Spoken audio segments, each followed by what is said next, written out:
नमस्कार। आज हम बात करेंगे भारतीय संविधान के अनुच्छेद 356 में वर्णित आपात के बारे में।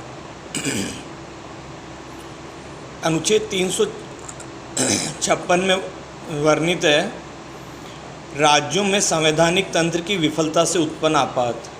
यानी राज्यों में अगर संविधान के उपबंधों के अनुसार शासन नहीं चलाया जा सकता है तो जो राष्ट्रपति शासन लगाया जाता है वो अनुच्छेद 356 के तहत लगाया जाता है। अनुच्छेद 356 ये उपबंधित करता है कि यदि किसी राज्यपाल के प्रतिवेदन मिलने पर या राष्ट्रपति को इस बात का समाधान हो जाए कि उस राज्य का शासन संविधान के उपबंधों से के अनुसार नहीं चलाया जा सकता है तो राष्ट्रपति उद्घोषणा कर सकता है, जिसके द्वारा उस राज्य के सरकार के सारे या कुछ कृत्य राज्यपाल या राज्य के किसी निकाय या प्राधिकारी में नियुक्त कर सकता है या उनके द्वारा प्रयोग में लिए जाए, ऐसा प्रावधान कर सकता है। या यह घोषित कर सकता है कि राज्य के विधानमंडल की शक्तियां संसद के यानी केंद्रीय सरकार के अधीन होंगी और उनके द्वारा संसद के द्वारा प्रयोग की जाएंगी। राष्ट्रपति उद्घोषणा द्वारा ऐसे उपबंध भी बना सकेगा जो राष्ट्रपति द्वारा की गई घोषणा को प्रभावी करने के उद्देश्य के लिए आवश्यक हो।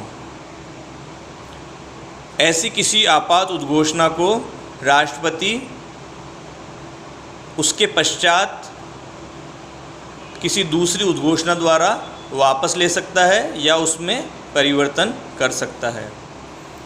किंतु राष्ट्रपति इस उद्घोषणा द्वारा उच्च न्यायालयों से संबंधित किसी उपबंध के प्रवर्तन को पूर्णतः या अंशतः निलंबित नहीं कर सकता। अनुच्छेद 356 में जो पदावली शब्दावली वर्णित है, राज्यपाल से प्रतिवेदन मिलने पर या अन्यथा, इससे स्पष्ट हो जाता है कि राष्ट्रपति के पास यह अधिकार है कि वो राज्यपाल के द्वारा प्रतिवेदन ना मिलने पर भी 356 के अंतर्गत राज्य में आपातकाल लगा सकता है। इसके लिए केवल इतना ही पर्याप्त है कि राष्ट्रपति को इस बात का समाधान हो जाए कि ऐसी स्थिति उत्पन्न हो गई है कि किसी राज्य का जो शासन है वो संविधान के उपबंधों के अनुसार नहीं चलाया जा सकता, यानी संवैधानिक तंत्र विफल हो गया है। क्योंकि इसके पीछे एक कारण ये दिया जाता है कि ऐसा संभव है कि राज्यपाल राज्य के मुख्यमंत्री से मिल जाए और राष्ट्रपति को संवैधानिक तंत्र की विफलता की सूचना न भेजे। ऐसी स्थिति में केंद्र को अपने कर्तव्य का पालन करना होगा और स्वयं संज्ञान लेते हुए कार्य करना होगा। अनुच्छेद 356 से स्पष्ट है कि राष्ट्रपति का समाधान मंत्रिमंडल का समाधान होता है, राष्ट्रपति का व्यक्तिगत समाधान नहीं।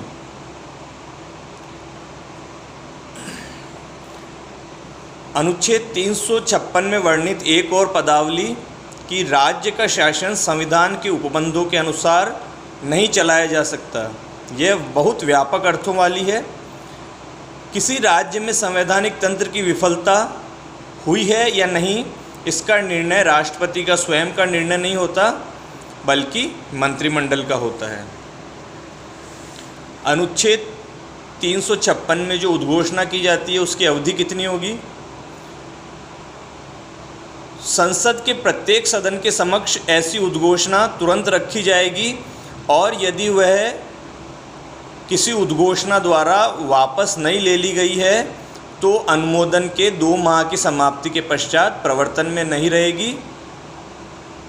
यदि इस अवधि की समाप्ति से पूर्व संसद के दोनों सदनों द्वारा संकल्पों द्वारा उसका अनुमोदन नहीं कर दिया जाता है। यानी जैसे ही राष्ट्रपति आपात की उद्घोषणा करता है उसे संसद के दोनों सदनों के समक्ष रखा जाएगा और 2 माह के अंदर संसद के दोनों सदनों का अनुमोदन यानी स्वीकृति उस उद्घोषणा को प्राप्त हो जानी चाहिए, अन्यथा 2 माह पश्चात अनुमोदन के अभाव में वह उद्घोषणा स्वतः ही प्रवर्तन में नहीं रहेगी।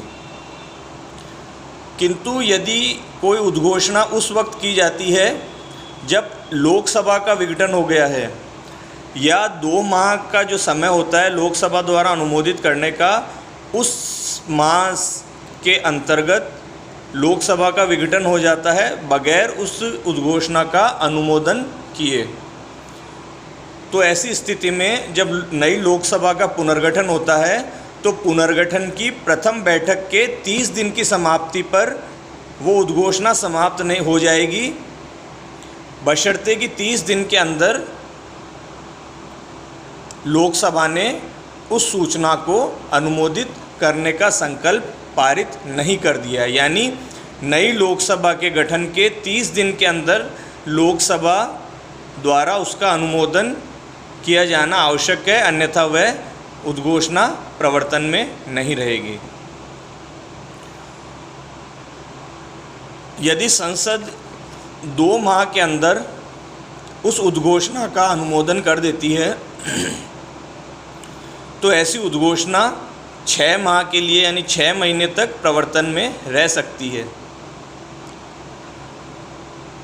6 माह से अधिक बढ़ाने के लिए पुनः संकल्प पारित करना पड़ेगा और पुनः संकल्प पारित करने के पश्चात 6 माह के लिए वह उद्घोषणा आगे बढ़ाई जा सकती है। यानी 6 माह के बाद फिर 6 महीने का एक्सटेंशन मिलता है अगर संसद के दोनों सदनों द्वारा वो उद्घोषणा अनुमोदित हो जाती है। लेकिन ऐसा एक्सटेंशन करते करते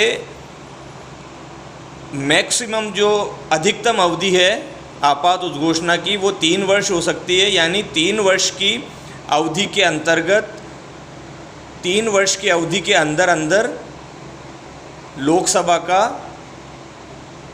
चुनाव करके जनता का शासन जनता के प्रतिनिधियों को सौंप दिया जाना चाहिए। यानी 356 के तहत आपातकाल अधिकतम 3 वर्ष के लिए ही लगाया जा सकता है, उससे अधिक नहीं। 44वें संविधान संशोधन अधिनियम 1978 द्वारा 356 के क्षेत्र को बहुत विस्तृत कर दिया गया है। संसद द्वारा अनुमोदित होने के पश्चात आपात उद्घोषणा को 6 माह के लिए बढ़ाया जा सकता है। संशोधन अधिनियम ने 356 में एक नया खंड 5 जोड़कर यह उपबंधित किया है कि 1 वर्ष के अधिक अवधि के लिए आपात को जारी रखने वाला संकल्प किसी भी सदन द्वारा तब तक पारित नहीं किया जाएगा जब तक कि ऐसा संकल्प पारित करते समय आपात उद्घोषणा प्रवर्तन में है और चुनाव आयोग द्वारा इस बात का प्रमाण पत्र ना दे दिया गया हो कि संबंधित विधानसभा के लिए आम चुनाव कराने में कठिनाइयों के कारण आपात स्थिति का जारी रहना आवश्यक है। इस प्रकार 1 वर्ष से अधिक अवधि के लिए आपात को तभी जारी रखा जा सकता है जब चुनाव आयोग का उपयुक्त परिस्थिति के विद्यमान होने का प्रमाण पत्र जारी कर दिया जाए। इस संशोधन से पूर्व ऐसी कोई शर्त नहीं थी और सरकार बिना किसी कारण के इस अवधि को बढ़ाकर अधिकतम सीमा तक कर सकती थी। यानी अधिकतम सीमा यानी 3 वर्ष तक कर सकती थी।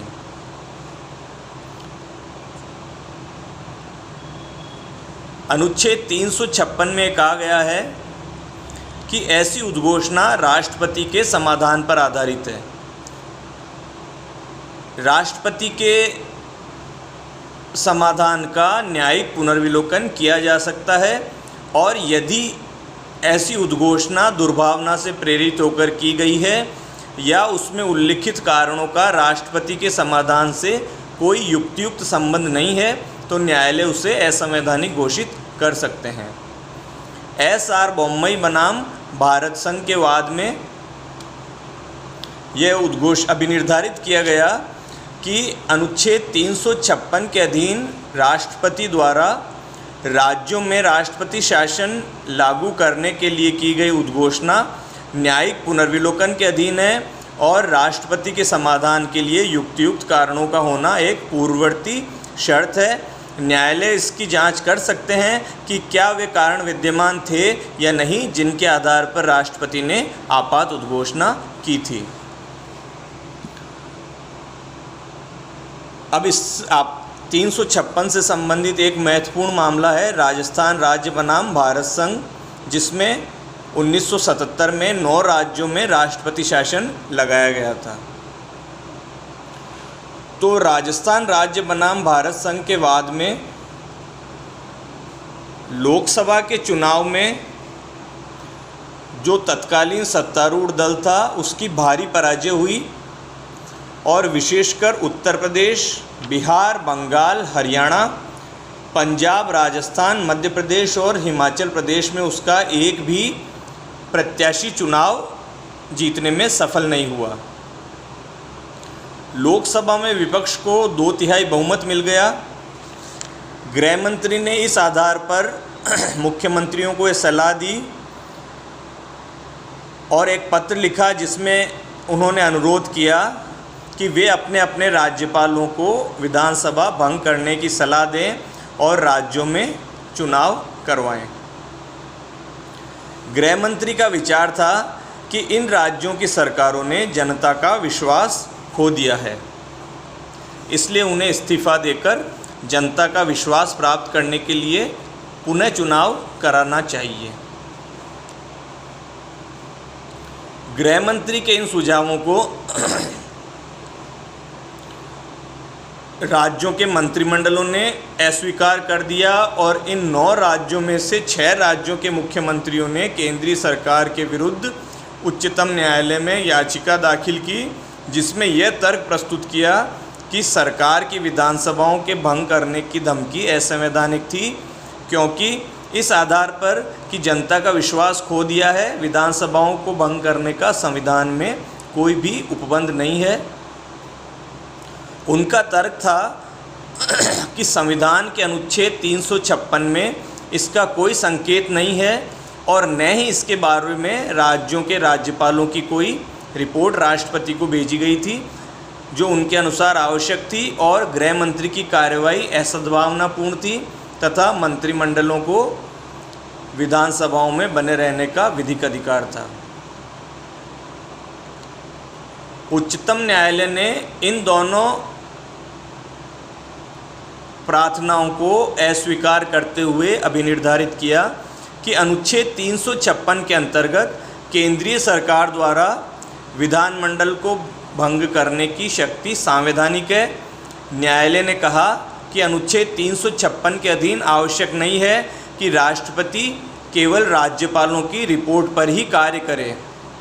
यदि केंद्रीय सरकार अन्य कारणों से संतुष्ट है कि राज्य सरकारों को संविधान के अनुसार उपबंधों के अनुसार चलाया जाना संभव नहीं है तो वह राष्ट्रपति से उन्हें अपदस्थ करने की सलाह दे सकती है। और न्यायालय ने इस तर्क को मानने से भी अस्वीकार कर दिया कि राष्ट्रपति को अनुच्छेद 356 के तहत तब तक कार्रवाई करने का अधिकार नहीं है जब तक संसद के दोनों सदनों द्वारा इसका अनुमोदन ना कर दिया जाए। अनुच्छेद 356 में इस प्रकार की कोई परिसीमा नहीं है। न्यायालय ने अपना यह विचार व्यक्त किया। न्यायालय ने हालांकि यह भी कहा कि यदि राष्ट्रपति के समाधान का प्रयोग दुर्भावनापूर्ण होकर प्रेरित किया गया है या किसी जोड़ तोड़ या संबंध आधार पर किया गया हो तो न्यायालय इसकी जांच कर सकता है, क्योंकि ऐसे मामलों में राष्ट्रपति के समाधान को उचित नहीं कहा जा सकता। राष्ट्रपति के समाधान का न्यायिक पुनर्विलोकन किया जाता है। कब? जबकि न्यायालय को यह आभास हो जाए या न्यायालय के समक्ष ये प्रमाणित हो जाए कि ऐसा समाधान दुर्भावनापूर्वक किया गया था। इस प्रकार अनुच्छेद 356 के अधीन राज्यों में राष्ट्रपति शासन लागू करने की और विधानसभा को भंग करने की राष्ट्रपति की शक्ति सशर्त है, वह आत्यंतिक यानी एब्सोल्यूट नहीं है और न्यायिक पुनर्विलोकन के अधीन है।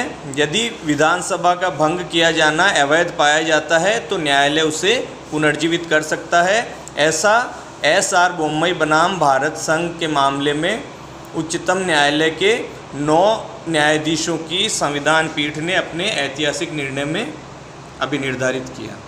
आज के लिए इतना ही। धन्यवाद। जय हिंद।